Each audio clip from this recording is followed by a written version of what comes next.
Very beautiful morning this Friday morning, of course, as we say that we are set to kick the day on a very good note, even as Kenyans continue to react to the budget that was read or presented to them yesterday. More of a recovery budget on what is going to address the issues that have bedeviled us at this particular time of COVID-19. Welcome on board. My name is Linda Alela, and this is Morning Cafe. I am standing in for Leah Ngari. And as the norm, it's important that we take a look at the dailies. We'll be going through that, and we'll also be going through the news that has been prepared by our very own team right here. And most importantly, it's a feel-good vibe. So we're going to have some bit of fun this morning, of course, courtesy of Mendy. Mendy will be taking us through. We'll be having a DJ in the house. So you can imagine how your Friday will be good. We say long gone are the days where you'll start complaining that, well, we are not able to go out and everything. We are bringing you this right at the comfort of your home. So keep it right here from the start all the way to 9 p.m. I can guarantee you that it's going to be a show like never before. What's important, we start off with what is happening in the world of news, and we'll also love to hear from you, even as you interact with us. Tell us what music you'd want us to play you. By the way, the soul lovers, that is what Mendy has for you this morning. We'll be doing some bit of jam, some bit of soul, old school. So it's going to be so much of fun. But I am here to ensure that you're updated in what is happening in the world of news. We'll also have a conversation, candid conversation on what has played out. Key, the budget that was read yesterday by the CS of Treasury, Ukur Yatani, presenting it at the National Assembly. And of course, a majority of people have come out to laud that. But equally, you know, on the same measures, we also have people who have faulted this particular budget. And I am expecting a guest who's going to help us go through the newspapers. But before she comes in, I think it's important that we take it through. And we have the People's Daily. We also have the Standard newspaper. Front page of the Standard newspaper, a budget to the rescue, like I had rightfully put it, or that indeed it's been a budget of what we'll consider as a recovery process towards addressing the issues or the economic tough times that have been brought about by the COVID-19. And of course, equally right here on the People's Daily, budget economic recovery. Yes, a clear indication that it all focused much on addressing the problems that we are facing right now. The fact that Kenyans are out here, the fact that people have lost their jobs, and we seek to address the issues, the economic tough times that lay ahead of us, even as we still continue to grapple with the aspect of debt. So on the front page of the People's Daily, this is the first story. The big story, then the budget for economic recovery and tough times. Treasury CS Ukur Yatani unveils a 2.8 trillion plan, excluding redemption of austerity measures, as he rechannels resources to fight against COVID-19 pandemic and equally revive the economy amid a shrinking revenue collection base. Of course, this has been captured on page 2, 3, 4, 5, 6, 7, 8, 9, 10, and 19 of the People's Daily. Key also a top story that we had looked at yesterday, and following the proceedings of it, Waiguru blow in bid to stop oyster. And sadly, our Kirinyaga governor went to court to challenge her impeachment, but the judge dismisses the plea with costs, and we'll be taking a look at that. And most importantly, we do not forget to take a look at the numbers that, of course, are as at now on the COVID-19, 3,215 cases so far reported in the country, 1,092 recovered, 92 deaths, 1,247 are the people who were tested or have been tested so far. And of course, yesterday we recorded 121 cases, that is new COVID-19 cases in the country. And of course, coming from samples that were collected, that is about 3,291 tests that were conducted. And also coming to this, I think it's more or less like of the budget, just trying to capture the winners and the losers of the budget. Education, of course, getting a win on this one. We have tourism also getting a win, and SMEs also got a win on this one, and rental owners, mobile telephony, just capturing some of these activities that were touched on the budget. Of course, allocation granted to most key sectors, but most importantly, taking a look at, how best we can be able to recover the aspect of course, losses that we've experienced right now on COVID-19. We have experienced lots of disparities on matters education. This has unraveled so much that needs to be done towards ensuring that, again, our students are able to access digital education. And maybe that's the reason why the education sector has received lion's share of the budget, that is standing at 497.7 billion, which of course constitutes of 26.7% of the budget. Maybe this will also come in handy to ensure that students are able to get this digital advantage. And coming to the losers right here, the Big Four agenda, the referendum has not seen any single coin. Okay, no money is set aside for the much anticipated referendum or the Building Bridges initiative budget. Of course, that's key to notice, even as, of course, the drums of the BBI continue beating. Right Honorable Raila Odinga saying that it has only taken a break at this time, and once we are done dealing with COVID-19, then we'll proceed to the same. And we have import duty increased 25% to 35% to safeguard local manufacturers. That is right here.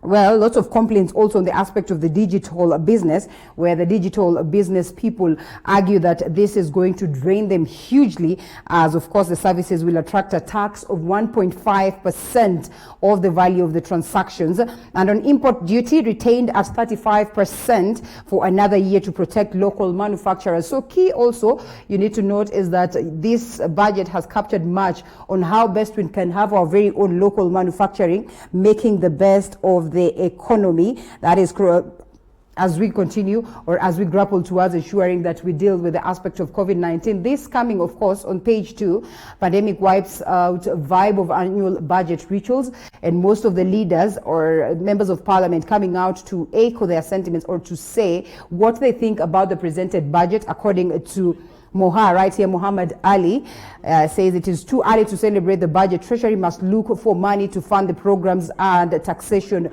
will be key. And of course, Honorable Moses Kuria out there saying that the budget was good, yet Tani tried to balance all sectors well, but expected to see more bold measures like debt management. That was his expectation. Benjamin Washiali says it defeats logic for the country to raise revenue, which ends up in the hands of a few individuals through corruption. He proposed that the budget should have gone ahead to strengthen the capability of EACC and, of course, the DPP's office, so that they are able to address the aspect of corruption. Remember, that was key, and most importantly, what President Uhuru Kenyatta seeks to address as his legacy, the fight against corruption in the country. And Rashid Kassim says that the budget was not friendly to the rural and semi-arid Kenyans, as it centered much on urban economies. The 52 billion for Ossels is not enough, according to him. And yes, all this channels towards the urban areas, as of course we seek to address ways of ensuring that we deal with the COVID-19 pandemic. And here Kenyans, of course, just equally addressing their concerns. And just to pick some of them that were captured right here on the People's Daily. Another lady here called Grace says, and like other years, the cost of doing business has gone up due to the lockdown and restriction of movement. Wilson, the introduction of the 1.5% tax of digital services will hurt businesses, like I had said earlier on. And of course, somebody else called Joshua says, I had expected the removal of taxes on small-scale businesses. They cannot compare us to established businesses. We have also reactions that we captured, or we were able to get from our very own people down on the ground, and we'll be going through them as we proceed with the broadcast. And like it says here, Yatani's budget elicits mixed reactions. While some believe the estimates will trickle down to ordinary Kenyans, others say it had no tangible benefit for Wanjiku.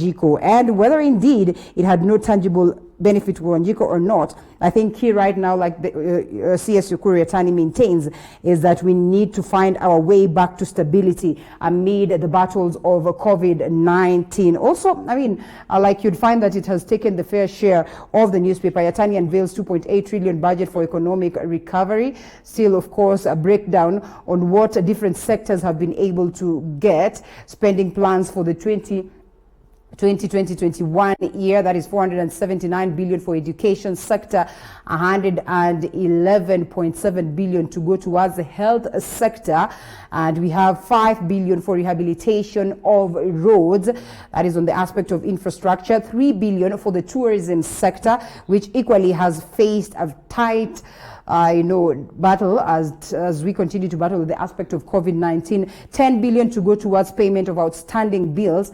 167.9 billion for security agencies, defense and national intelligence. We have here 41.7 billion for national government of fund, 172.4 billion for infrastructure, 7.9 billion for agriculture to enhance food security and expand irrigation, and 1 billion for environment, water and sanitation, 18.1 billion for judiciary, 18.3 billion for the manufacturing sector to promote investment. We'll be having a guest on set, two guests actually for that matter, as they would help us crack on the numbers. We'll have an economist who probably would tell us whether indeed it is a win or a lose for Wanjiku, and moving forward, how effective these measures that have been incorporated by the Treasury, the Ministry of Treasury, are going to come in handy towards ensuring that the people of Kenya are able to deal with post-COVID-19 repercussions. And of course, here we are. The biggest question is then, how will Treasury be able to finance the budget? Will it be again a tight burden on the taxpayer, as has been in most of the cases? Remember, last year's budget strained the taxpayers so much so that, of course, there was argument on ground that it's not going to be fair. I mean, a raise on matters taxes. And now we know very well that even as we grapple with COVID-19, President Uhuru Kenyatta, in a way, reviewed the taxes and lowered and actually even got other Kenyans not paying tax. Of course, those ones who earn 30,000 I think and below. And now this time around, the biggest question would be, if it is going to go to the hands of the taxpayer to ensure that they finance this budget, are they able to? Remember very well that the taxes that have been collected for the longest of time have not been able to sustain our very own budget to a point of rendering the government to proceed and acquire debts that have run us to points whereby we have complained numerously. And we can only wait to see how this is going to be achieved. 10.2 billion for the National Youth Service, with the Youth Enterprise Fund getting about 359 million. So a couple of factors that have been put on board towards ensuring that we deal with this. And now we officially have Ruth Ambogo joining us this morning. She was supposed to take me through the newspapers, and thankfully she's here. So I'd love to hear what she feels about yesterday's budget, the 2020-2021 budget that is set to take us through the next financial year, and of course her take on how best we can be able to fund this budget. Good morning, Ruth. Good morning. Thank you so much for finding time. Yes, working from home has to work. Well, it's okay. It's allowed. Thank God you're here. Better late than never, we say. Yes. All right. So yesterday's budget, what do you make of it? I've gone through some of the sectors that have received whatever it is amount of money that they have received. And here we are, a majority of people lauding what Ukur Yatani did, and equally on equal measures, others saying that, it's still too early to celebrate. Well, one thing that we need to identify, especially being young people, is that we stand as the group that can be mentioned as winners in this particular budget that was read yesterday. Mm-hmm. And I mentioned that the youth are winners from what sense? From the sense that Ukur Yatani decided to mention that, or rather the measures that Ukur Yatani was putting up in the view, or with a view of trying to reduce the barriers that young people have forever had in accessing government funds. And this, he mentioned, would be going towards basically he mentioned would be done by synchronization of the process of accessing government funds for the young people. This is something that the young people have complained about for a very long time. Mm-hmm. I, being actually one of them, I have lobbied for a long time to actually have the barriers reduced. Because what would always happen is that you hear of Uwezo Fund, you hear of Youth Enterprise Development Fund, you hear of access to government procurement opportunities, 30% of them. But then when you try to apply for them, the whole process is so tedious. It is such a tedious process. You don't even know where to begin. You don't know how to register a business as a young person. Nobody's teaching you how to file your taxes. It becomes the intended purpose that the young people should be able to benefit from this particular government loans becomes lost along the way. And a lot of times we've had governments even complaining that the youth are not taking up this money. So hopefully that the young people will be able to access this money and be able to channel this money into their small businesses, and in a big way now contribute towards the debt, towards servicing the debt that we are talking about through payment of taxation. Because what I hear is that there shall be one portal that has all of those government services. For example, we have the KRA, we have KRA, eCitizen, and any government portal that young people have to go through before they access these particular loans. So the other big winners, again, as we can see, is the education sector, where we are seeing a lot of billions have been channeled towards ensuring that digital learning takes place, 10.1 billion to be specific. But I always like to look at this from the aspect of young people again, because remember that when we talk about online digital assistance, we are talking about people or persons who have people or persons who can access ICT as a tool of learning. So for a long time, I have always argued and said that, when government was starting, when ICT came to Kenya, young people were told, go do ICT, go do technology. I mean, even today, look at the people who walk into any classroom anywhere and tell me the ages of persons who are doing IT in schools. It is young people doing IT. So right now, they're at home jobless, asking themselves what to do, and yet they could actually be rather employed as part of the digital assistance that this 10.1 billion shillings is going towards. Something, again, that's very interesting that I think the budget has brought upon is the revival of certain sectors and the stimulation of certain sectors. For example, we have tourism that the budget is seeking to revive in a very big way. I think for the first time, government is taking seriously and realizing that a big part of our country's revenue comes from tourism, and the same sector has not been focused on, or rather not in the past, not much has been done to help secure the sector. Kenya is a beautiful country, and hopefully, I think maybe in Ukur Yatani's mind, he's looking at countries such as Rwanda, who are now seriously focusing on already marketing their country, even way before COVID-19 is settled.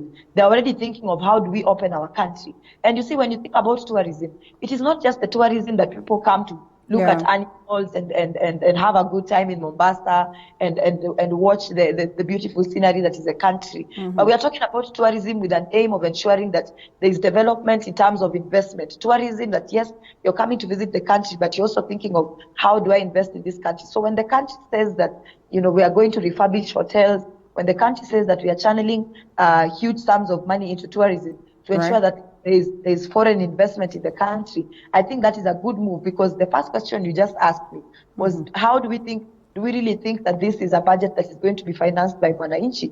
And of course, the answer is that you can see that we are going to have a deficit, as from Ukur Yatani's statement. We are having a deficit of about 1.1 billion Kenya shillings. This is a lot of money, and they're saying that about 347 of that deficit shall be financed by foreign debt.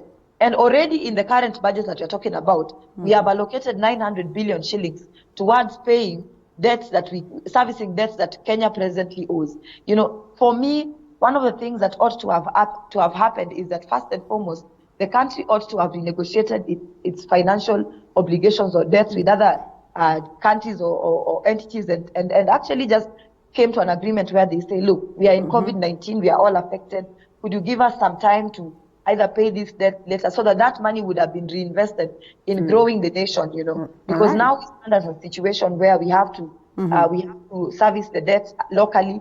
To a tune of 400 billion shillings has to be serviced locally. And you see, when we say local servicing of debt, basically what we are referring to is that the banks are the ones that are meant to service this particular debt we are talking about.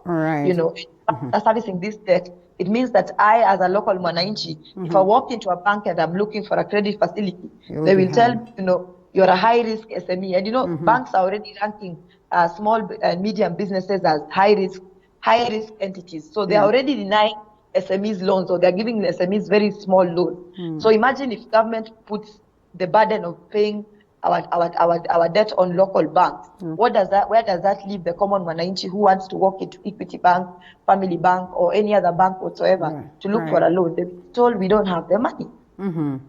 Okay, Yeah. well, that's interesting, and we all await to see how well this will be addressed, or the aspect of one, servicing the debt, and most importantly, servicing the budget itself will play out. We'll be delving deep into that conversation later on the broadcast, but not, of course, forgetting the aspect of politics, Ruth, that is taking center stage.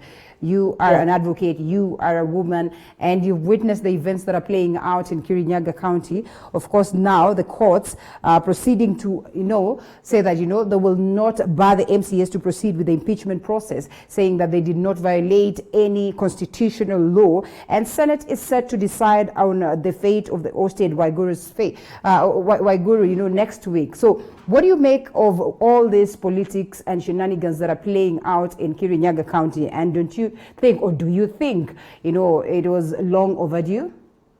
First and foremost, putting me in a position of deciding whether it was long overdue or not, I think is a bit unfair. Why? Because, why is it unfair?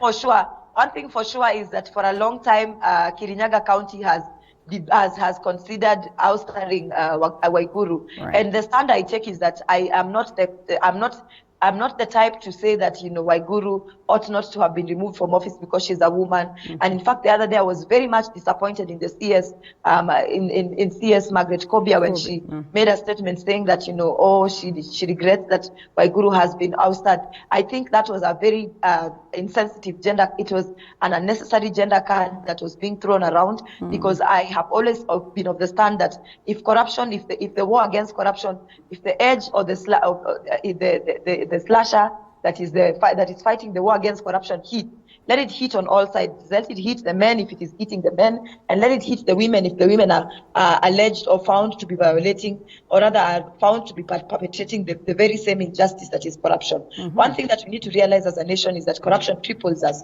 It is what puts us in a position whereby we are asking ourselves, how do we service our debts? Because majority of funds that are allocated to go towards development are pilfered, are squandered, are taken away by state agencies or government employees or our leaders. And in the process, we end up now finding ourselves in situations such as the budget reading process, where we're asking ourselves, where do we find money from?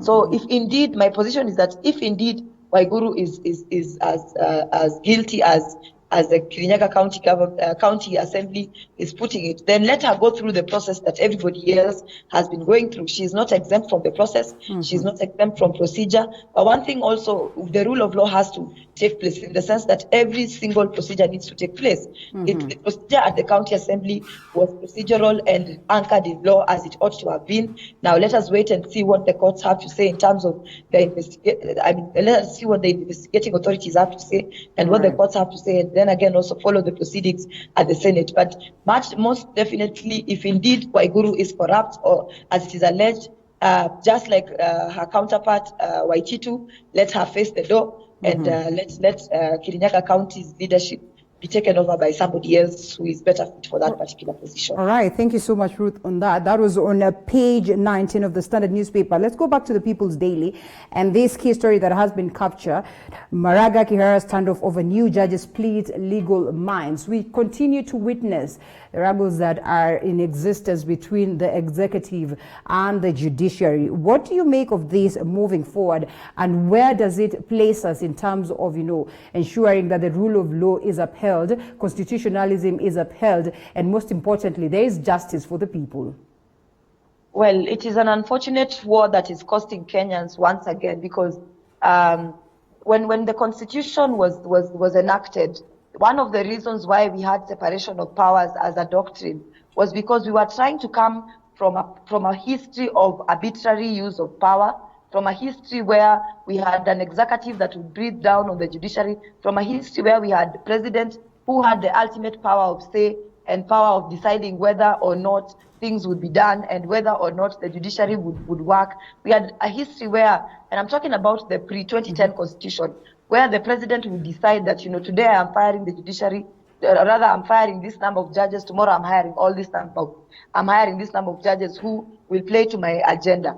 But now we find ourselves in a situation where we have given ourselves a constitution that is telling us that, look, before any judges are appointed, there is a whole tribunal that is to recommend who is suitable for these various positions. And the tribunal has done its job in appointing or in making recommendations. Then there is a further step that says that the president is supposed to approve the list that the JSC has been able to come up with. Right. But then we find ourselves in a position whereby we have a president who is saying that I am not going to be a rubber stamp to a certain or a particular list, that I am not going to be the person you come to when you have made a decision and expect me to just say, oh yes, you've made this particular decision. And he's right to some extent, because when you bring a list to the president, you are expecting that he should give you his mind on it. But then again, there is a position whereby we are asking ourselves that if indeed the president has reservations on a particular number of judges on that particular list, why can't he then approve the number that he doesn't have reservations on, and let the court processes, let the judiciary be satisfied in working with the numbers that he has approved, and let the JSC go back to the drawing board and start coming up with a new list of judges to whom shall be submitted to the president for review. And the president must also have solid reasons as to why he's saying no to that particular list. So I think that this is an impasse that is going to cost Kenyans justice, because remember, a delay in justice is justice denied. Denied. Yeah. So what is going to happen is that, and it is still happening, is that you have courts that don't have judges, you have courts that cannot sit because judges are not there, you have courts that things have stood still. And for as long as justice delayed is justice denied.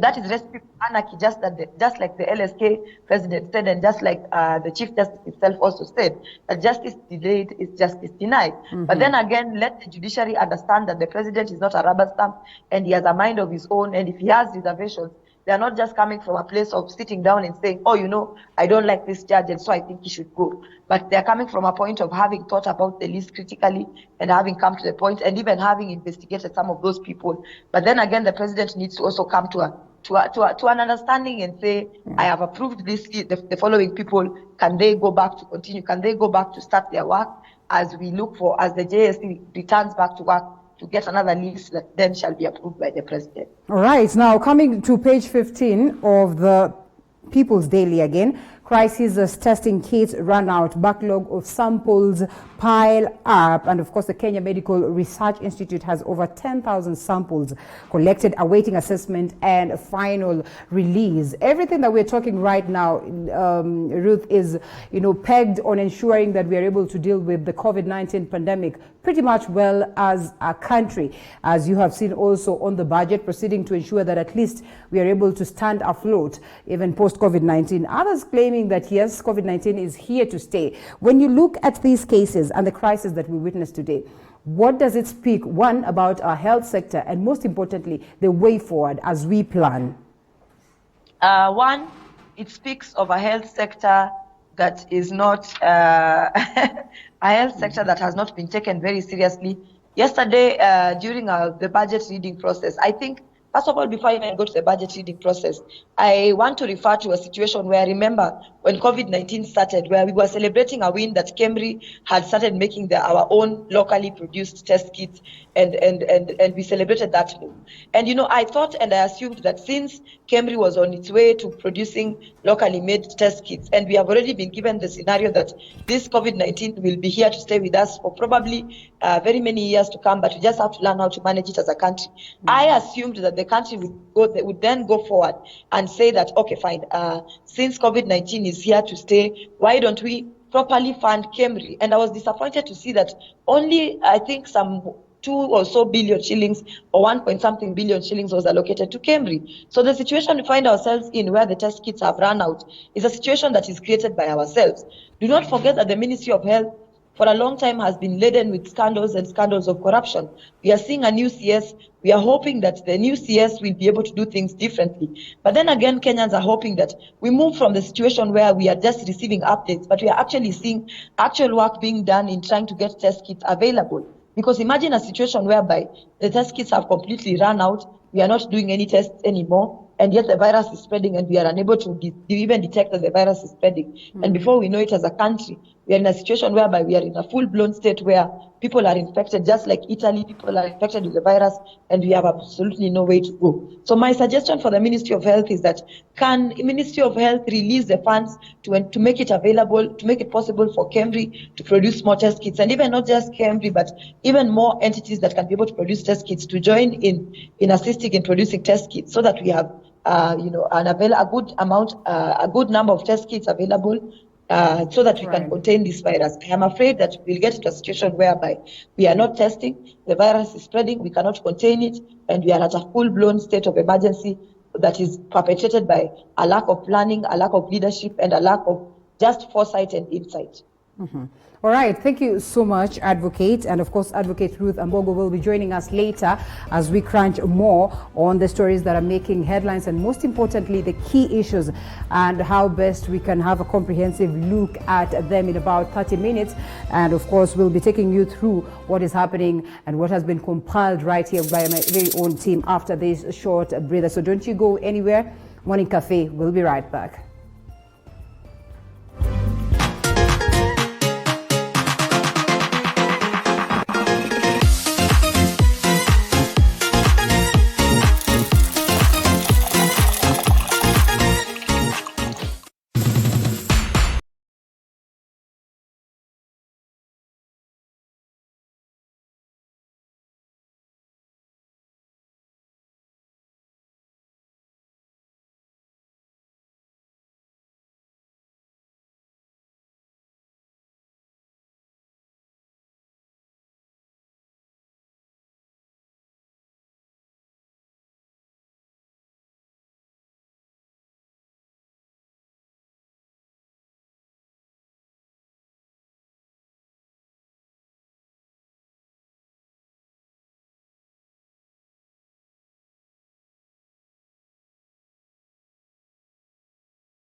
And welcome back to Morning Cafe. Time for us to go through the news stories of the day. And 2020-2021 national budget seeks to revive Kenya's dwindling economy following the influx of the coronavirus pandemic in the country.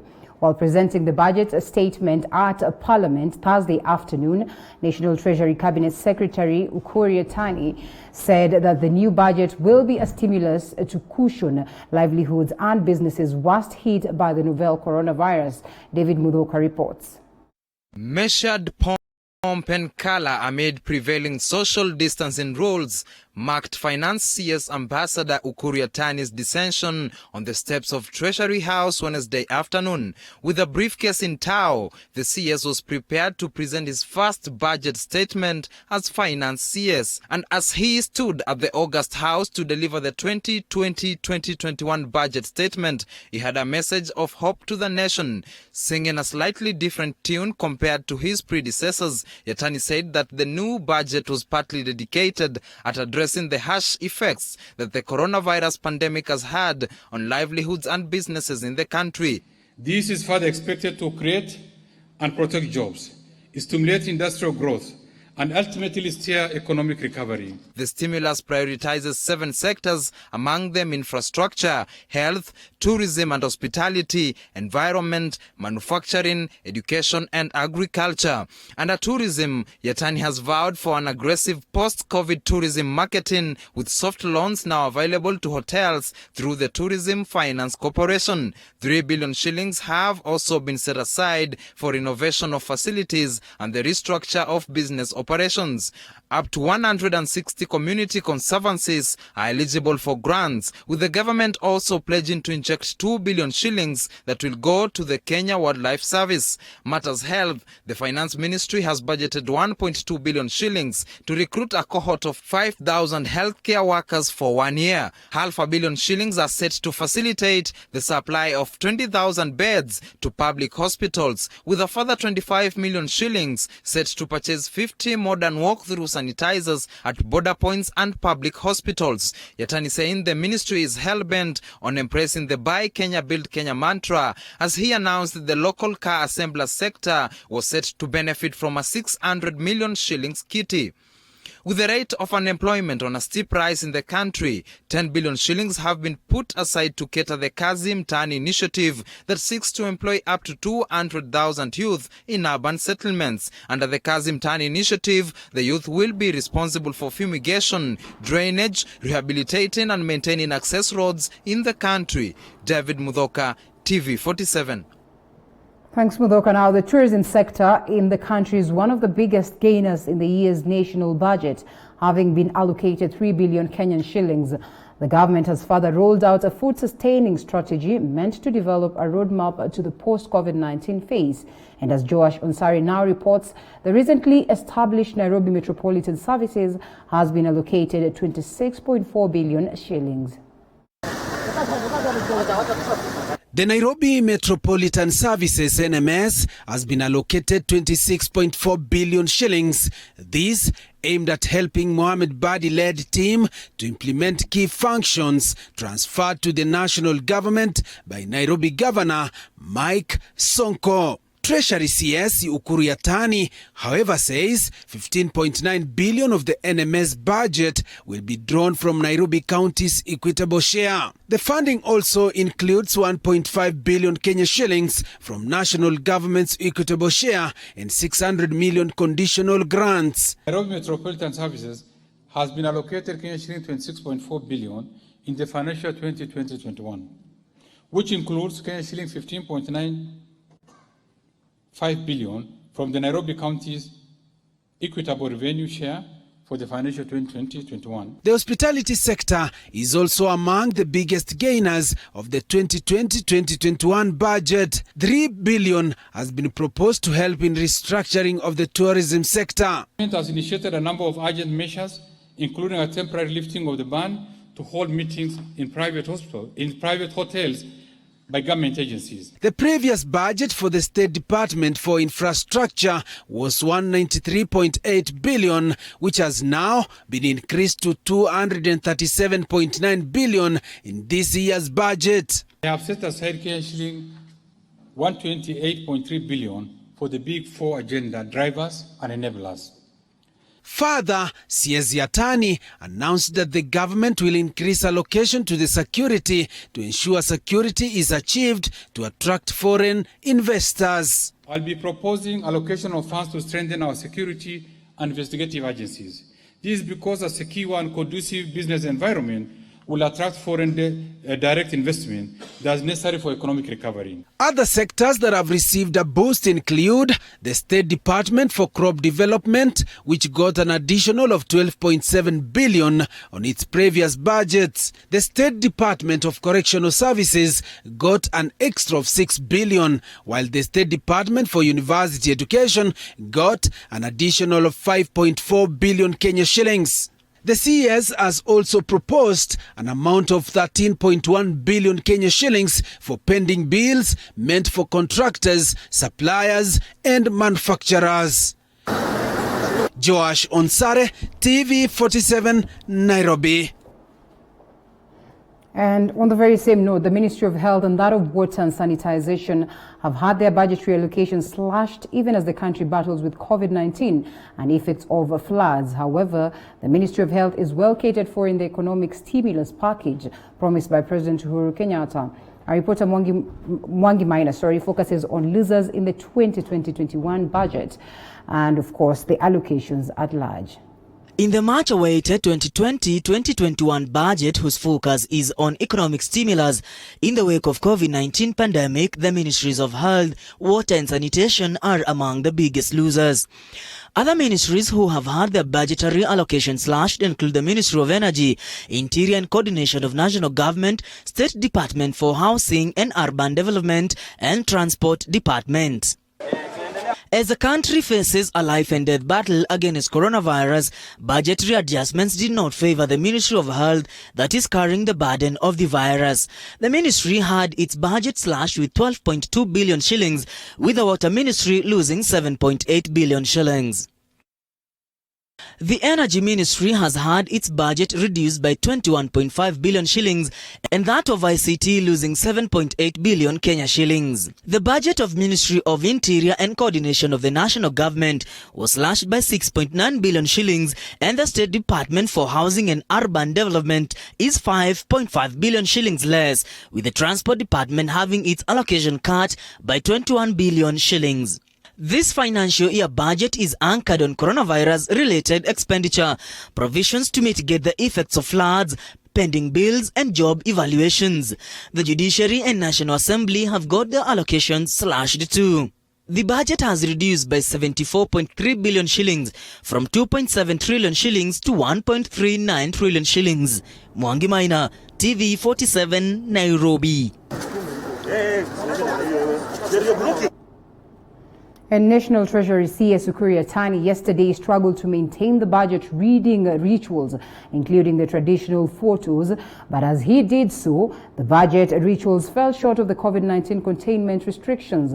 The senior government officers had no masks on and literally no distance between them. Nancy Kimoyo reports.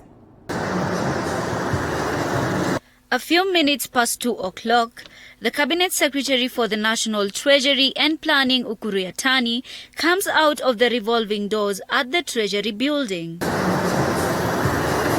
A briefcase in his right hand, holding it with a firm grip.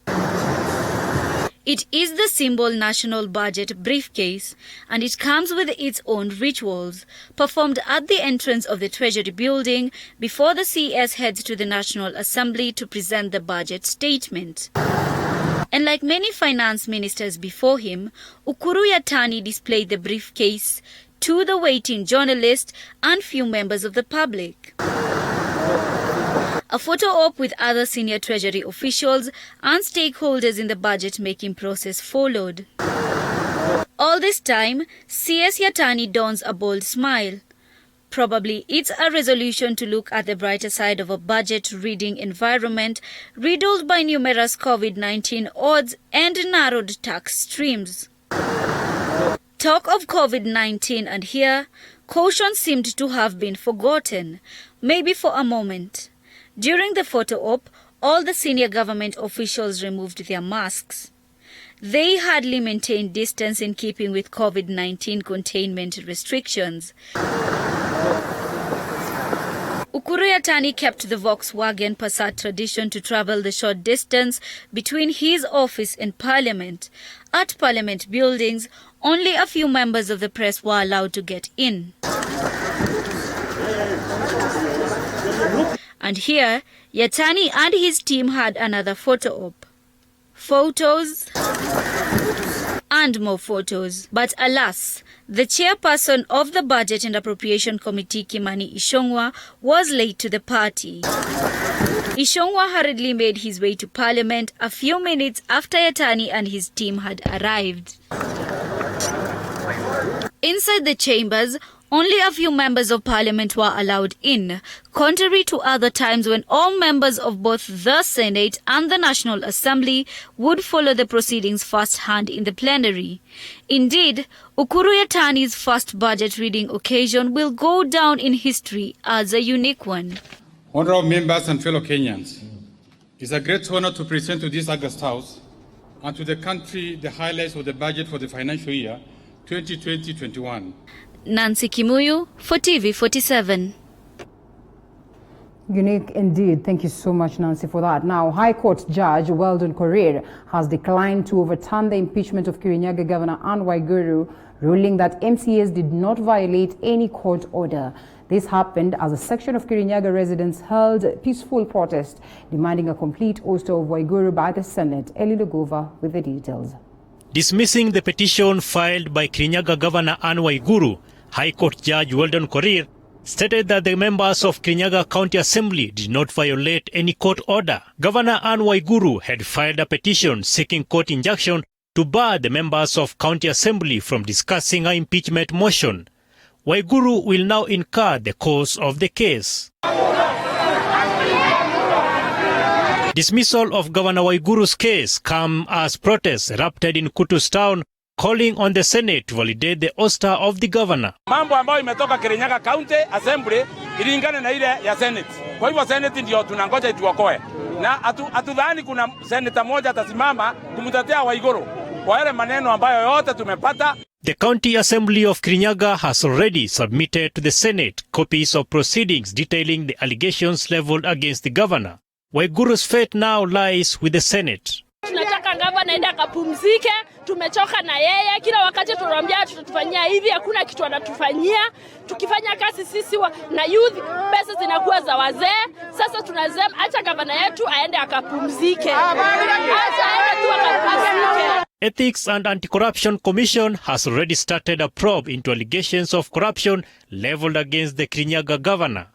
Eli Lugova, TV47, Nairobi. Truck drivers have been named as the top cause of surge in COVID-19 infections in many border towns, a worrying trend now.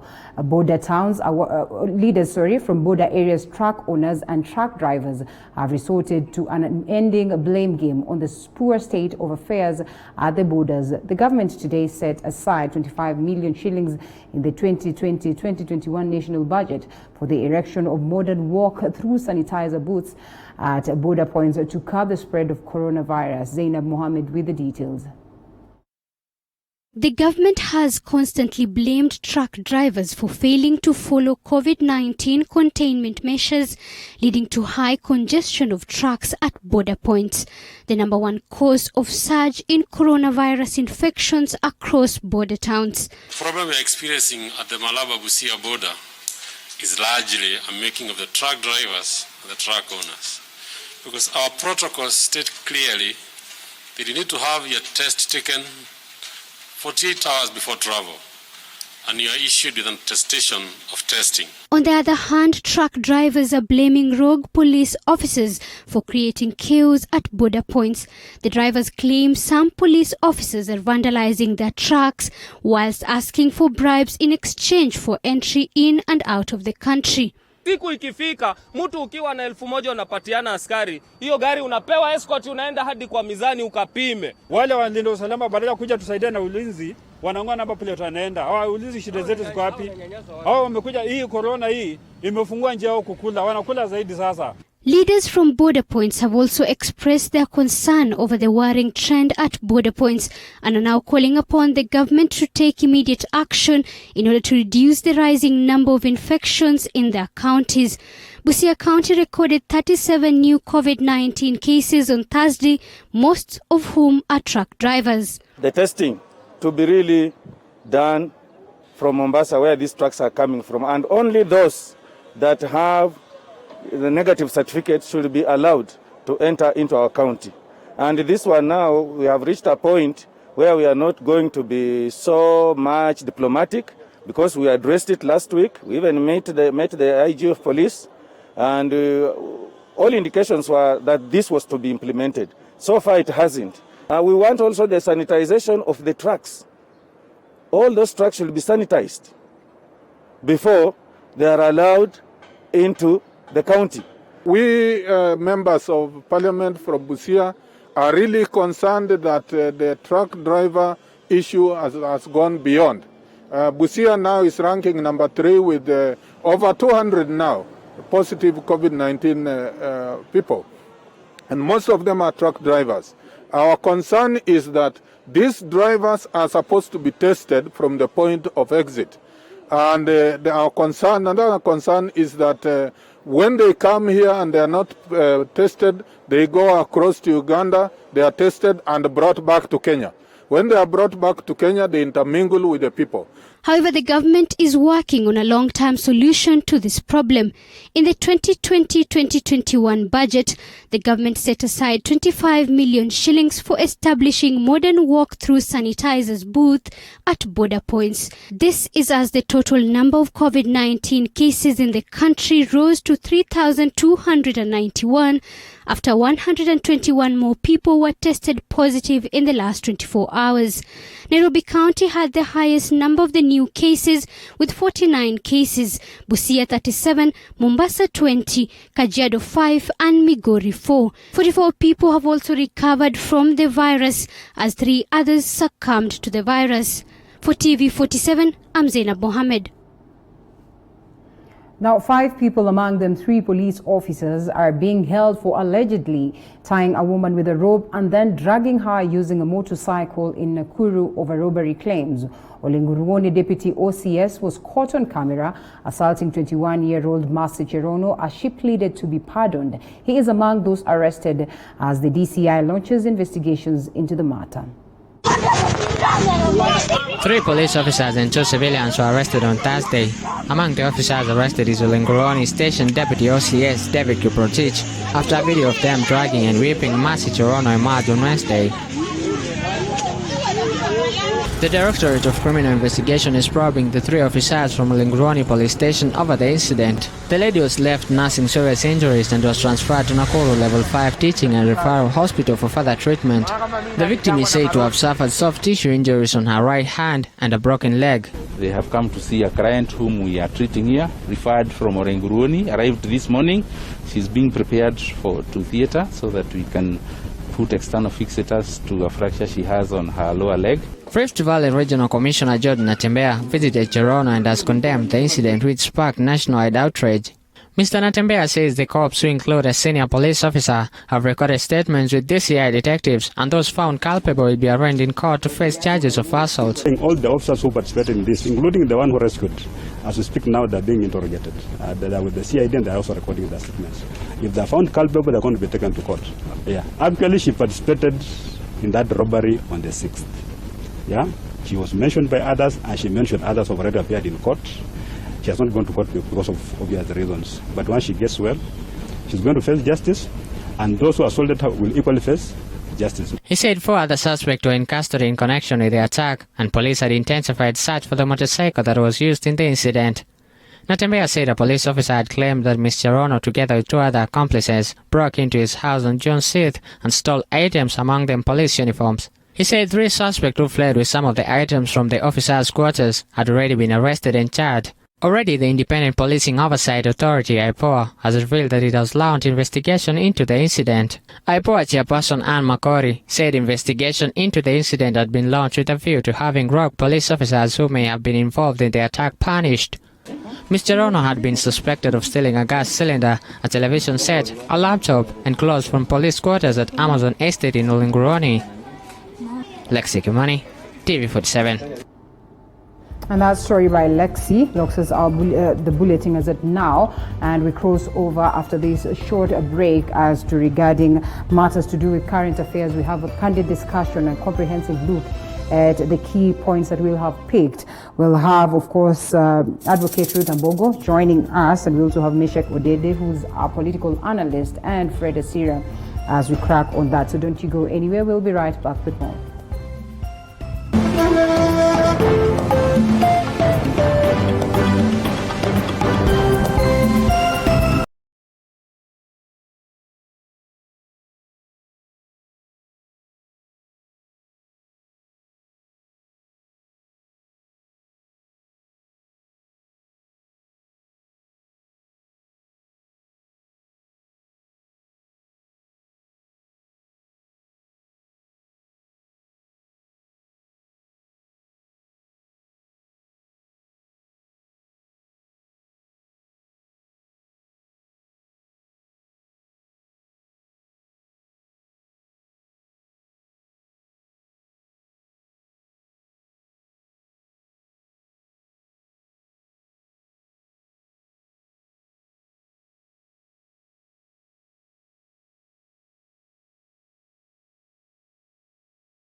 All right, so welcome back to Morning Cafe. Time for the current affairs discussion. And of course, as promised earlier on, we're expecting to have Ruth Ambongo all the way, but we have decided to let go of her as we now incorporate a new guest, of course, able for that matter. We have Fred Asiram, who's a political activist, he's an economist, he's a political analyst, and we also have Meshach Odede, who's a political analyst. Thank you so much, gentlemen, for finding time to join us this morning. And yes, we maintain the social distance as we get to discuss these issues. And I think I'll go straight to it, the aspect of the budget and the reactions of the gentlemen. Remember, we've talked about it in length in the morning as we were discussing the newspapers, but equally very much important, we get it on an economist, perspective. And Fred, I don't know whether you practice as much, but then again, when it comes to numbers, cracking the numbers, I think you're in a better position to take us through and tell us, was it a plus or a minus for you? I would say it was generally a fair budget, so to speak, considering the fact that we are facing, we are in unique times, so to speak, because of the pandemic and such kind of things. And in the run-up to the reading of the budget, there are a number of stimulus plans and policies that the government has come up with to try and cushion Kenyans from the pandemic. So you find that the government is also hard-pressed to find a means of raising more revenue, so that they can also offer the basic services that they do. So whereas there is a lot of gives, and also the government was grappling with where do they also get this kind of finances. So generally the overview of the budget, it was a fair budget. But what usually comes to play after reading of the budget is the policy formulation to ensure that some of these fiscal plans that the government has proposed and intends to implement, that they are actually implemented. Because if you went to the streets after the reading of the budget, a lot of Kenyans were saying that we've had those kind of things before, but when it comes to the ground, as people say, things are different. So it's the policy that the government is going to use to follow up into the fiscal plans that it has that really matters. All right, pretty much interesting. And speaking of the policies and speaking of the actions that we're supposed to take as at now, one then would argue, if at all the government is focused on ensuring that, yes, post-COVID-19, we're able to stay afloat, will they then push them to a point whereby they'll be forced to reopen the economy, Meshach? Yes, I believe they will be forced to open the economy because it's a matter of balancing the fiscal measures and policy measures. And this will not happen so much if nothing is going on in terms of how economy usually move in the usual way. So at some point, we can say it cannot go for another month or more before the economy is fully open. Otherwise, at the end of the financial year, we might not be able to realize the implementation of the full budget as it should be. All right, and a majority of members of parliament, of course, arguing that in a way this was centered towards, boosting much of the urban aspect or the urban centers as opposed to semi-arid areas, the rural areas.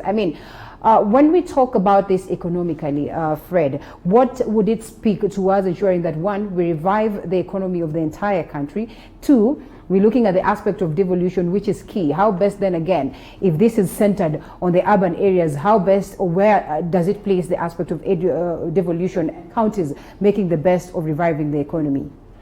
Okay, I think the government tried because 369 billion has been allocated to counties. So based on the CRA allocations that we will find later, it will guide us which counties will get the lion's share of the amount that has been allocated by the government. But if you look at the budget, actually what the government was trying to do is boost the economic stimulus plan that the president had started working on prior to the reading of the budget. So we are looking at sectors of manufacturing, for example. That is the Big Four agenda just to generalize everything. That has received, I think, 127 billion so that we try to reopen the economy. It is sad to say that our economy largely lies on agriculture and manufacturing, so to speak. Right. So whereas the ASAL areas might not have received as much, I think the focus of the government or in this particular budget is to ensure that we restart our economy after the lull moment that was caused by the pandemic. And you've talked about something that is pretty much important on how best we can strengthen the manufacturing sector in the country. And amid ensuring that this works, the government or the Treasury also has pinched a bit on other key sectors, the digital sector and, the electronic sector, arguing that, what they want to encourage, manufacturing from within. They want to encourage buy Kenya, build Kenya. What does it speak to the numerous of Kenyans who are relying or are depending highly on these sectors that have been affected? Of course, it's a plus to them if now that the government is recognizing some of these very key areas of production. We have always relied on tourism and agriculture to a larger extent. So you find that most of our budget has always been allocated towards tourism, ignoring everybody else. Now that the government is bringing these other sectors into the bracket of our economy, it speaks volumes. And I think this has been informed by the pandemic, just to say again, because we realize that when it comes to manufacturing, the things that we have been importing, we did not have the leeway to import during the pandemic. And someone was saying, if you look at the developed countries, China, the US, and all those kind of countries, during the pandemic, those people were only exporting, say, ventilators and masks, the things that they do no longer need. They will provide for their economy first, their people first, so that only what they do not need goes out. And that whatever they did not need was very minimal. So we quickly realized that we have to strengthen our manufacturing, because some of these things we import, we can actually manufacture them locally. So it is a very good sign from the government to strengthen these other sectors of production in our country. Which then would say that indeed it's a good thing, but what happens to the people who are in these sectors that are already affected, like this one? Wilson Mushiri says the introduction of the 1.5% tax on digital services will hurt businesses, especially those who buy and sell goods online. And also Joshua also arguing that, once you deny us the opportunity to proceed and export some of these electronic goods in the name of trying to make the best of the manufacturing industries within, I mean, at this point we'll be able to, we'll be thrown off balance. That's what he says. What do you make of this, and where does it place them? And don't you think that the government would have at least incorporated a proper way of ensuring that this is a success without hurting the few who are also dependent on, exports?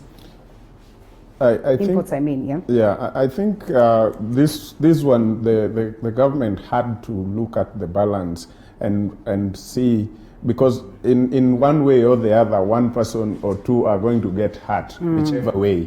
So I think they are just looking at what are the numbers here and what are the numbers there. It's about balancing. And what if, I think this might have been the questions behind the government economists looking at what if these few who are already in hurt a little, and the other side opens job market for thousands or millions. What would that mean to our revenue collection and things like that? So I think that is basically what they might have been looking at. Speaking of revenue, if I may, you see the 1.5 digital tax has been informed by the realization that we have so many online platforms that generate resources from our country, but they do not pay any taxes. We do not, as Kenyans, get any benefit from it. So if you look at the Ubers, the online trading markets, stuff and all those kind of things, they are registered elsewhere. They tax elsewhere, but in Kenya we don't. But we use them here and they generate income here. So I think we might debate the amount, the 1.5, but not whether or not it is right to have that kind of tax. All right, that's interesting. And speaking of which, then we know very well that if at all this budget is to be financed, of course, tax is key. Revenue that we collect within ourselves is pretty much key. How best we work on our economy is key. And also debt, in a way, has been used hugely towards ensuring that it services the budget that we have. So speaking of which, I would want to ask, what options does the government have as of now towards ensuring that they're able to service this budget, Meshach? The options are, as always, from what was read yesterday in the statement, I didn't see something unique that maybe Kenyans didn't anticipate. Definitely, they're looking at collection of revenues.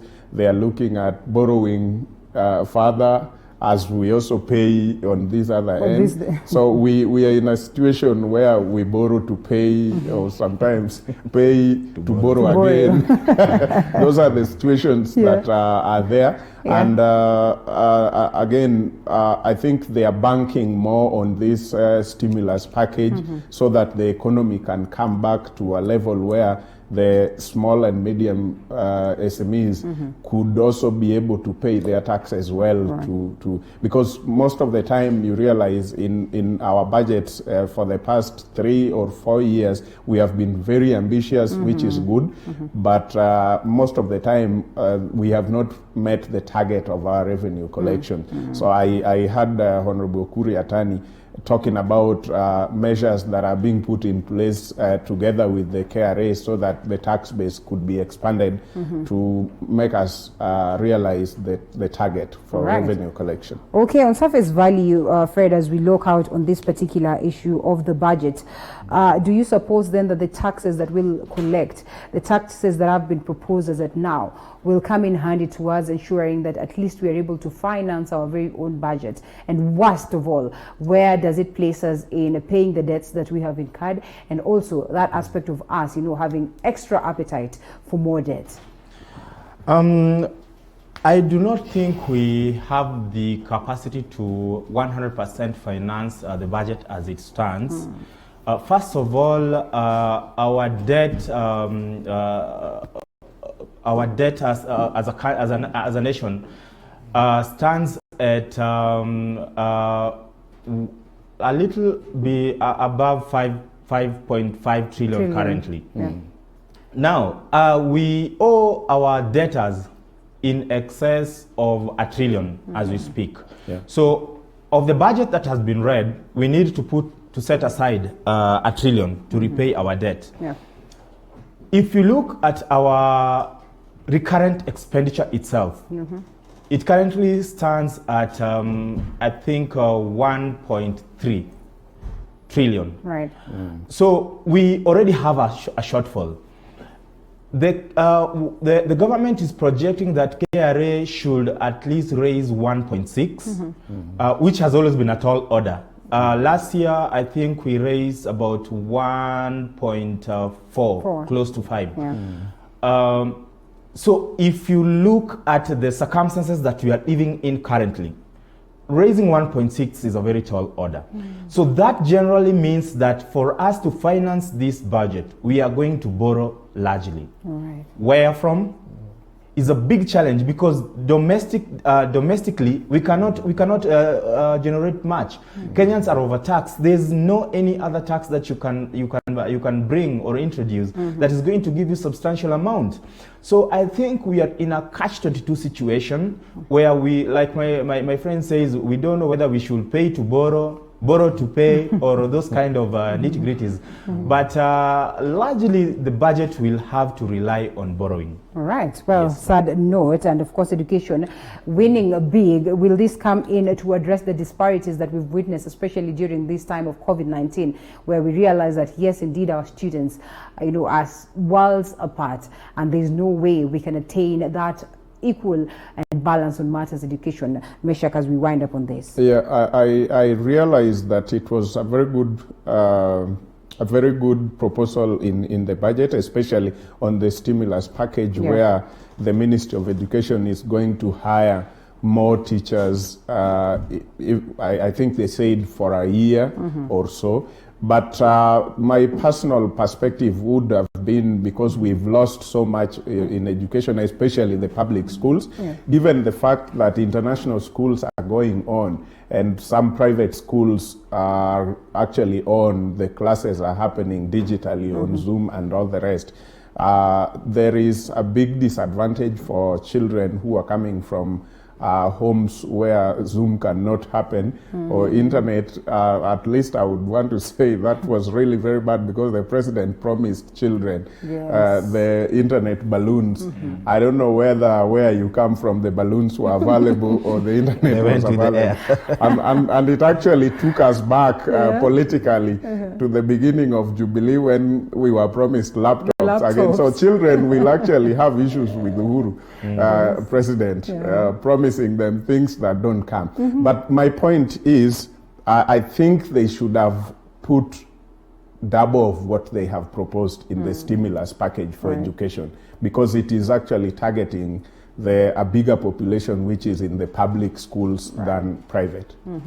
Okay, interesting. I wish we would have been able to get a hold of what the cartoon editions show on most of the dailies, but all they say it's okay. It's a picture. I'll paint a picture of course, Ukur Yatani slicing bread and the hands of the poor, everyone, you know, every other sector, tattered clothes, you know, just extending their hands to him, you know, in trying to find out, I mean, what do we have? What's the share? And right behind him is the COVID-19, you know, sort of skeleton in the waiting. So we can only hope for the best, and we keep hope alive, because then, as Ukur Yatani had argued, I mean, we are even better off than other nations, and there are possibilities of us staying afloat if we remain disciplined. So let's cross over to a tribe or an ethnic group or a community that has been subject of ridicule or to ridicule, and that is the Luhya community.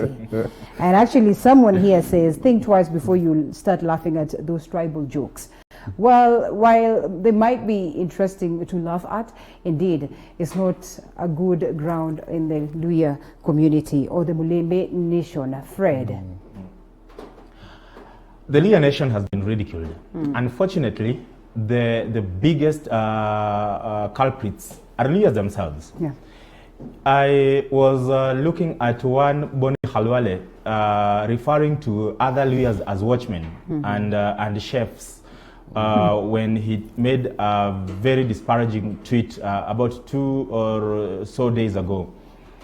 But this has always been with us.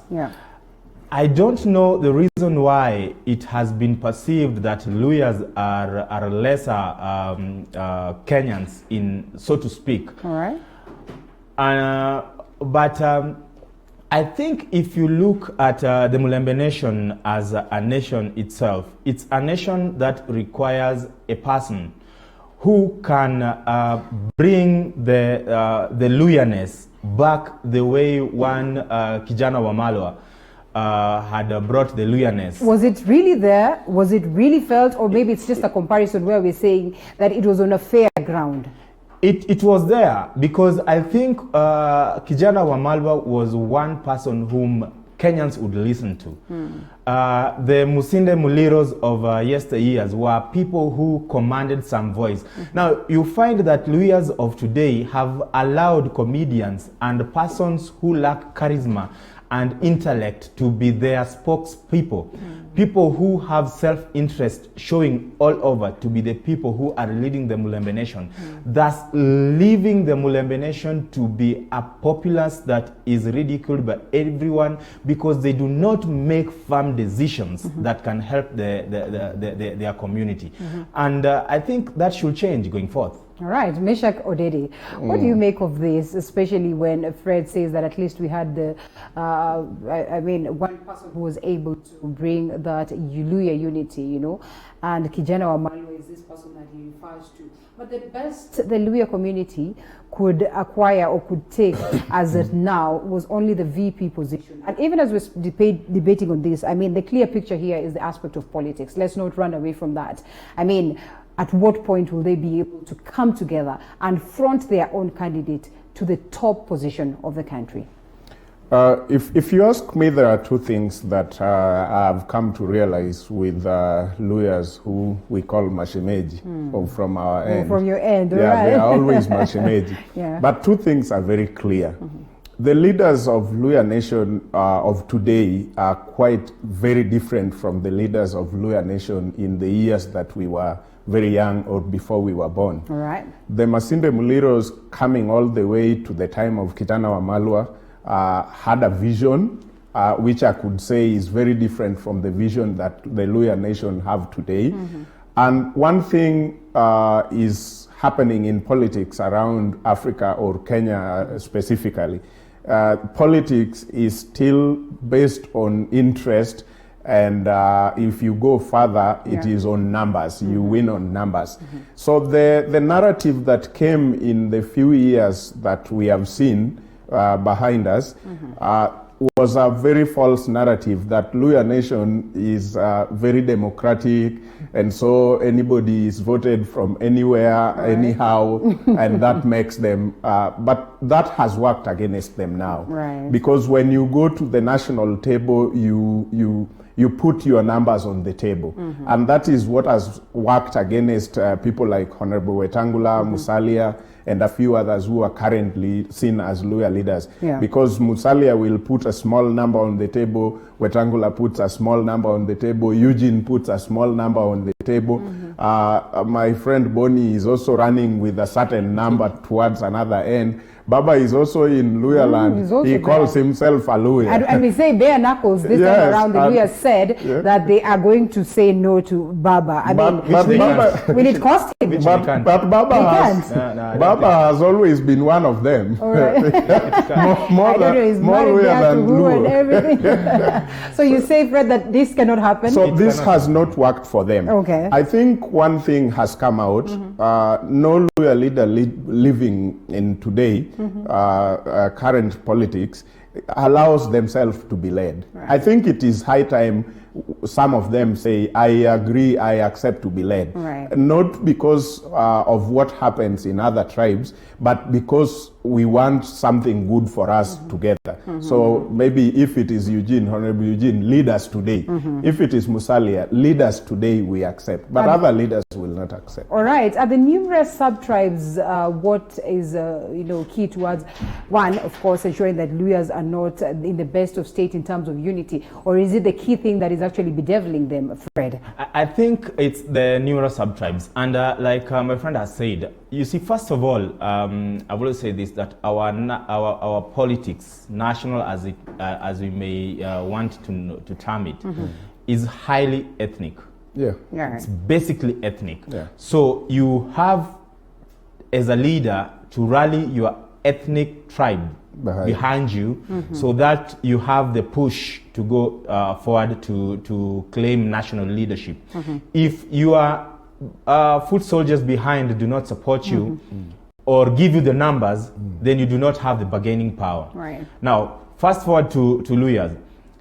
Every sub-tribe believes they are a tribe or an ethnic grouping by themselves. That's why you will find that Weta has his ethnic sub-tribe backing him up. So is Musalia from his Vihiga. And that's why even ANC is entirely Vihiga. Right. From the leader, chairman, So you find that they have segregated themselves in that manner. Right. So bringing Luyas together does not require a person who has ethnic backing. That's a unique thing about the Luyas. All right. Luyas will need a charismatic leader. Okay. Someone who transcends the ethnicity. And you do not see that in Musalia Mudavadi, you do not see that in Moses Musalia Mudavadi, I've just given you an Obarwa. example of Musalia Mudavadi's ANC. Okay. It goes back to his hometown, Vihiga. All right, so he's not the best one. So it requires a person who can speak. If you look at Kijana Wamalwa. Can we pinpoint one who would be charismatic? You're talking about Kijana Wamalwa. If you look at some of the parties, the key parties right here in the country, that is actually what happens. Of course, you go to ODM. ODM is national, my friend. Oh, yeah, Why are you drawing ODM into such kind of... Yes, we are national. Our SG is Luya. All right. ANC gave back to NASA. I mean, last time I checked. We are not talking about being brought on board. Okay. We brought them on board, and now they are. But ODM is a national party. You realize some of them came through ANC and became ODM, like Honorable Malala and Soti. Exactly, they realized they came through that NASA song. So as I was saying that ODM is as I was finishing, I think I'm dealing with ODM. No. I'm just being honest with you. As I was telling you, so that is why you will find that Weta, Musalia Mudavadi, Eugene, Mzee Atuoli, all of them have been unable to bring Luyas together. But you'll be surprised to find that Baba walks into that backyard and brings them together. Oh yeah. You'll be surprised to find that there's a larger chunk of Luyas who are listening to the deputy president. Because these are people who are charismatic. They can sell an agenda. They can rally troops and bring them closer to them. So that is what Luyas need. They must identify a son of soil who is charismatic and can rally troops behind them. Oparanya is in ODM, all right. Well, I don't know. Oparanya has the capacity, actually. Oparanya has the capacity? If he just lacks the charisma. All right. Yeah. Just because he's in ODM? No. Actually, he's done a lot of work that has been seen. But I've told you, he lacks the charisma. If he was a charismatic person. As Malala. Wouldn't you have argued the same? Wouldn't you have argued the same when Mudavadi and the likes of Weta were working together with Baba? I wouldn't have. I've never argued. Remember, it was a catch-22 on who was to be fronted. Weta has always been a burden. Weta has always been a burden to the Luhya community. The sooner they realize that, the better. Because he's weak. He has no. He's just there. The only thing that is helping him is the number of years he's been in politics. Let's overlook the charisma. Let's overlook the charisma and look at what the country would require for presidency. Don't you think the likes of Mudavadi would be good enough to balance this for the country? Let me come in. Truth be told, Mudavadi is a very good leader and very much level-headed. Right. He only lacks, like Asira said, that charisma. But we that can we have with President Uhuru Kenyatta. Of course, started the same way with no charisma, but has grown over time. So my problem with Honorable Musalia that he, at this point in time, he is not supposed to be in the league of those who lacks charisma after staying in politics since 1989. Musalia was in parliament when Baba was in jail, in custody of Moi. So he should have learned all this. By now, he is supposed to be in the league of those people who have learned. Uhuru started with Ndugu Zanguni and all the rest, which people didn't really like much. But today, Uhuru in the podium is not the same Uhuru of 2 or 2 campaigns. So this Kenyans. Fellow Kenyans. It has come from Ndugu Zanguni to fellow Kenyans, which is really good. So I think Musalia, when we get back, we put charisma aside, like you're saying, and we take the leader, one of the few leaders who we have in the country who can take this country forward. I would really say Honorable Musalia is supposed to be in each and every government, whether that government is headed by him or somebody else. So when he's working with Baba, he's good enough. When he's working with, well, of course, other leaders, he's good enough. But or when Baba is working with him. So are you trying to say this? Okay, as we wind up on this.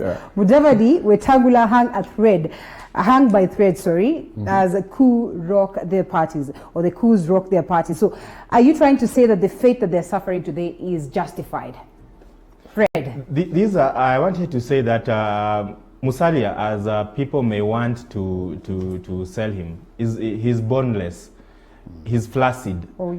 Yeah, he is unprincipled, and that is his undoing. And if he's listening, or if someone will send this to him, he should become principled. Decide what you want. Go for it. He's decided at some point. He's going to a point of, vying for presidency. Was that not a decision strong enough to tell you that? There was a gentleman called Kalulu, who vied for president. Yes. There was another cartoon called Dr. Ekuru Aukot, who vied for presidency. Cartoon? Someone who sat down and they crafted the constitution that we are using today? He's a constitutional expert. He should stick to that. Not vying for presidency. You see, this kind of vying for presidency just so that you can prove a point does not make you a leader. Musalia Mudavadi is a leader, but he lacks key qualities of making it as a national leader, so to speak. So first thing he needs to do is to become principled. He needs to disassociate himself from the shadows that he keeps following. He follows Baba's shadows. If Baba is not with him, he jumps either to Ruto. If Ruto is not with him, he looks for Uhuru. Now we don't know he's going to look for who next. He should let people come to him because he has been there, and if he is able to package himself as someone who can make a decision and go with it, I'm sure he'll find Kenyans who will follow him. With all the charisma that Baba has, with all the charisma that the DP, Dr. William Ruto has, I mean, there are people who've argued that they can only be kingmakers and nothing beyond that. People have argued that the polite ones, the cool ones, can be the best president that you find. I want to address them directly. You have the capability of addressing that, and of course the chance to address them, because they're, I mean, critics, analysts, people who are governance experts. They've argued that they can only, people with so much charisma can only be kingmakers, and then we get the light, polite, the likes of Kibaki, to occupy the presidency. There's a high chance of that being true. Yeah. Yes, shortly. Before we come to measure, yes. There's a high chance of that being true. And if you look at the life of Baba, from where he was to now, Baba is not the same. He's not the same person he used to be. He's not the 20. He's calm now. Down. Okay. Yeah, he's learned over time. And if you compare Baba now and the DP, the DP is Baba in 1990s. So that is why you find the so-called system, as people usually say, do not like this very vibrant, very radical kind of people. Yes, in that case, so is it Mudavadi good enough? Are we going back to that argument? No, what I said about Mudavadi is that he lacks the principles of being a leader. He is not principled. Being a national leader requires a person who can make a decision. You don't have to be very vibrant and showing all your strength about it. But if you are straight and you can say no, and your no is no, yes and your yes is yes, then people will start following you. If Baba says no today, it will be no. If Baba says it's handshake, whether Baba people said, even us when we told him that this handshake is bad, he said it's good. You guys follow, and it has become good to some of us. If you ask Mudavadi today, if you ask Wetangula today, if you ask Kalonzo Musyoka today, they will tell you that in a way, for a moment, Baba became watermelon. Meshach, wind up on this. Let me tell you something. I have never known Baba as watermelon. That one. I think I need to balance my set. No, no, you don't have to. It is well balanced. Let me come from where we were on Musalia. I think one thing, like Asira have said, I would go further and say Musalia do not want to make tough decisions. A decision that looks risky. That is what Kenyan population want in a leader. You are one person who makes some very risky decisions and everybody think this is death for us. And then you end up and you win, and then you have confidence of everyone who follows you. You think Baba is going to win on this one? With these talks of maybe an Achezwa Mahali? I think Baba have not said he's going for anything for now. No, he hasn't said. Orengo has, and when you hear Orengo speak, then you know that Baba has spoken. Sometimes people say so, but has never been proven scientifically. It is just what people think, that if Orengo speaks, Baba is speaking. But at some point, let me tell you, the reason why Baba is not trusted only in Luo Nyanza, Baba is trusted even with the opponents. Even the opponent trust when Baba says, tomorrow we are not going to allow this to happen. The opponents begins to plan because they know Baba means that. Well, interesting. I don't know if Musalia would say, tomorrow we are not going to accept this, and the opponents begins to plan themselves. That is the farthest Musalia needs to go. So all these NRM movements that were there, staged by NASA, were declared by Baba. They had nothing to do with the other principles. I think because they declared that, and yes, there are Kenyans who. I think they had everything to do with all the people who were in that chamber. Yes. But then the others backed up last minute, so it remained all for Baba. That is how people win and some people lose. If they had, trust me, if Musalia, Kalonzo, and Wetangula were present at Uhuru Park during the so-called swearing in for Baba, there would be a different scenario of politics today. It would not be the same. All right. Completely. Yeah. All right, Fred, yes or no? One, we saw the likes of Murathe speak. We saw the likes of, what do we call him? Francis Atwoli speak. And people argued, when you hear them speak, just know that President Uhuru Kenyatta has spoken. And of course, the argument was, no, it is not the case. But then we've seen what has culminated out of it. Is it true or not to say that when Orengo speaks, then Baba has spoken? Yes or no? That cannot be a yes or no question, Linda. Okay. It's a question that needs to be answered. That there are instances where senior counsel speaks for Baba, and he comes clearly and he says it. And also senior counsel has his own head that and his own views that sometimes he shares that people misconstrue to be coming from Baba. Baba has a very large machinery of people, that a battalion. I think mostly, if you want to hear Baba speak, listen to the Secretary General of the party, ODM. Yes. All right, okay, that's interesting. We can only wait to see. So that is Edwin Sifuna, for that matter. So let's cross over to Kirinyaga County, and Waiguru loses a bid to nullify impeachment. And of course, this proceeds to the Senate. We had that special sitting yesterday, and the Senate is set to address or to, chart the way forward for Anne Waiguru. Meshach. Yes. I mean, is it political witch hunt, I should put it? Is she just, a person who has bad luck, or is it genuine that something is amiss? You might want to imagine some years back, the Kirinyaga people themselves told us they want their thief. Yes. So that's what they are living with. But coming to the case, the MCAs or the people who are involved in the impeachment might have a real case. Right. We are not dismissing that case completely. They might have a real case. But I think there is politics that are also played a bit with the same case. And on the side of Waiguru, the governor, as well, there is politics that is happening. I think Waiguru knew very well what results she was going to get in court, but she was buying time as a political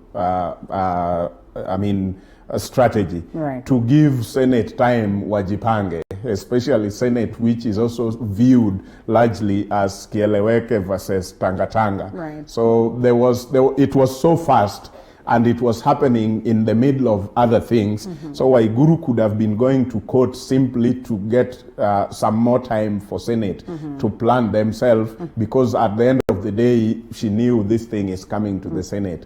So the Senate could have time to mobilize and meet one another and discuss and agree on some things. All right, speaking of the Senate, well, interesting, as Wambora, as Trump, as Zuma back then, when we could say that he has 9 lives. Fred, do you suppose that Anne Waiguru will be saved by the Senate? Will she survive this? She will definitely survive the Senate. Oh, yeah? Yeah. Why?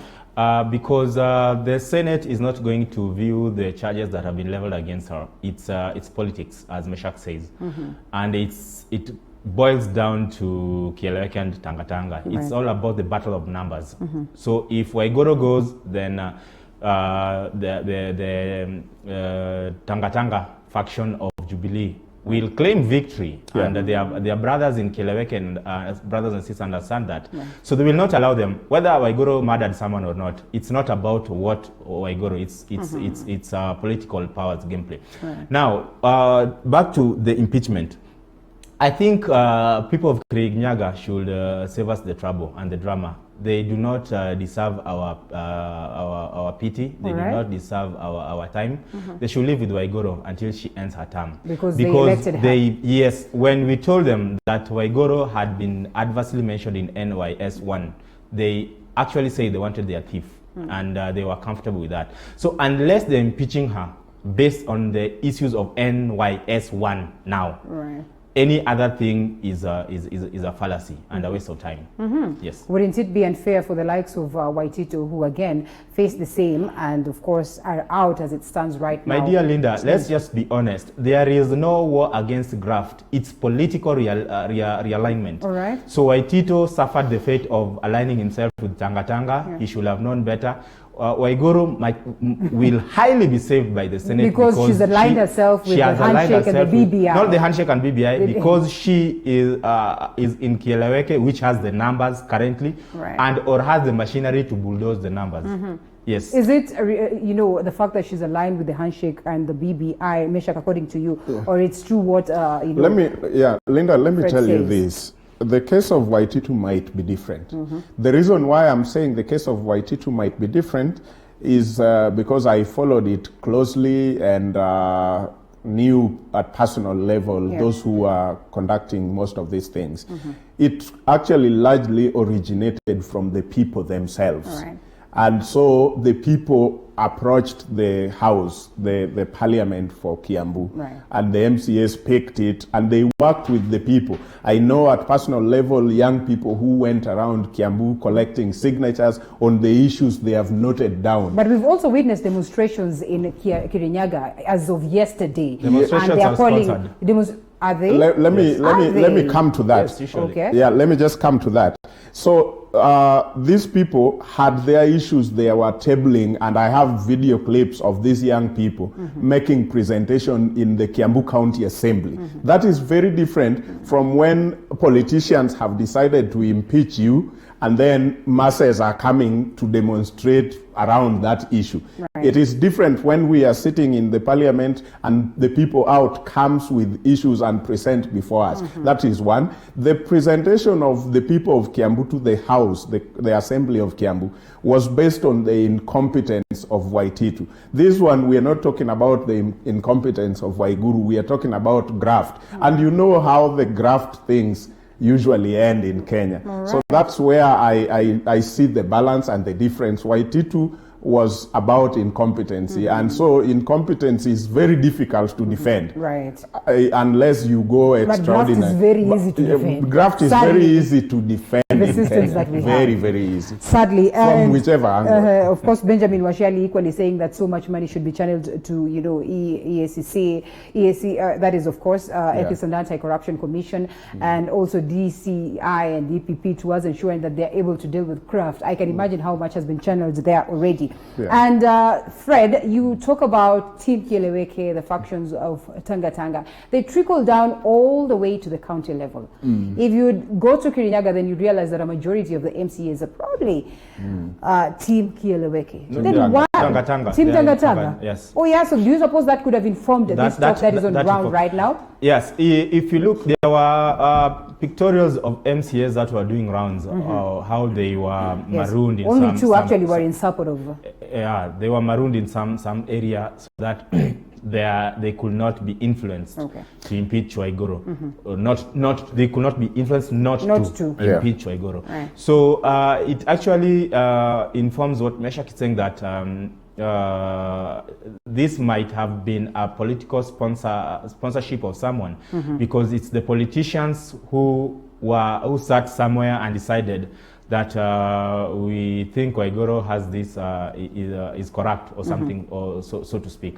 So it boils down to what you were saying, that it's a battle between the Jubilee factions of Kieleweke and Tanga Tanga.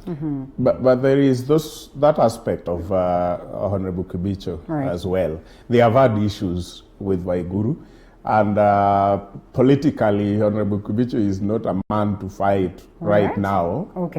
We have seen with Sonko, we have seen with other few governors. Are you alleging that this could have informed that? I'm not alleging. I know they have had issues. They have had issues. That's in public domain. That could probably have instigated this. And his hand might not miss completely in the scenario. It might not be him sponsoring this whole thing, but his hand and opinion might be somewhere around this. And it is also possible that he is thinking of vying in the next election as a governor. And Waiguru is also very close to the presidency, as everybody knows. Right. So this might not be something that is planned to end in Waiguru ousted completely. Right. It might just be something that we are showing you that we can pull strings, even though you are close to my boss. Okay. Just know that you need to trade with us, all of us, carefully. It is not only you, we also have strings we can pull. Wow. That is a scenario that could be playing deep under. Deep inside. Well, we can read so much into this, but we only have one option. Just that is like- to wait for. Yes, just like. Yeah, just like the scenario you saw with Mwosho Moja at Baba's office with It's with almost Kate. Moja. Very many With people whom? have gone there to Baba's place. Maybe Waiguru needs to go there for a refill. Waiguru has been refill of the site. He's been there. She's been there, I want but to some more. disassociate myself from that conversation. Okay, because- then we wind it at that particular.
is how we can reform our police so that in the event that we need them in the future, because I've just been wondering, these kind of curfews and all those things were not politically instigated. What if we get to a point where it's political, you know, then the police will kill all of us, some of us. This was not a scenario where the police needed to use so much force and to address such kind of issues as breaking of the curfews and that. But all in all, we have tried because, as Mishka said, you see, we have not reached some of the numbers that were projected from the beginning. So much has been done. And finally, on I think our government needs to address itself, sit down with itself, so that the executive and the judiciary can quit this fight. It is not healthy for a nation. We are headed in a wrong way if the government is split right in between the executive and the judiciary. They should sit down, the two presidents, Maraga and His Excellency Uhuru Kenyatta, with Baba by their side, because he has more wisdom, so they can discuss these things. Okay, disclaimer. And as the Constitution dictates, it's important that the arms of government work together to complement each other. But what we see today is totally a different picture that is uncalled for.